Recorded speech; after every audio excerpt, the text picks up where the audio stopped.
नमस्कार मित्रांनो, घरातून बाहेर पडलो आणि गौमातेचे दर्शन घेतलो. गौमातेचे दर्शन घेऊन सरळ निघालो महाराष्ट्र आणि कर्नाटकाच्या बाउंड्री असलेले सलगर कारवणीचे बजरंगबली मंदिराकडे. हे बघा, बजरंगबलीचे मंदिर आहे, भव्य दिव्य आहे. आणि मंदिरामध्ये प्रवेश केलो. प्रवेश करून मी दर्शन घेतलो आणि टीका लावलो, भस्म लावलो. भस्म लावल्यावर राजू डोंगराचे तिथं आला आणि दीप स्टँड ओपन केला आणि दीप लावला.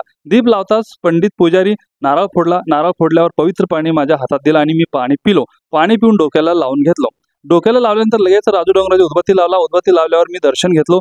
दर्शन घेऊन सागर फुलारीच्या हॉटेलला गेलो आणि मस्तपैकी एक नाश्ता केलो मित्रांनो. अति सुंदर नाश्ता होता. त्यानंतर मी लगेच मंदिराच्या मागे माझे मित्र बसले होते वाट पाहत आणि मित्राकडे गेलो आणि त्यांची चर्चा केलो, हास्य आंदोलन केलो आणि अतिशय छान वाटला. त्यानंतर लगेच घराकडे निघालो आणि मला जाताना कोंबडी आणि त्यांचे पिल्लू दिसले. अतिशय छान वाटलं आणि आजी पारंपरिक पद्धतीने जाळ लावत पाणी तापत होती. हे बघा, किती सुंदर दृश्य माझ्या घरासमोरील. आणि लगेच घरात गेलो आणि घरात गेल्यावर तुम्ही दिसता, हे माझ्या घरासमोरील हे गणपती मंदिर आहे आणि दर्शन घेतलो.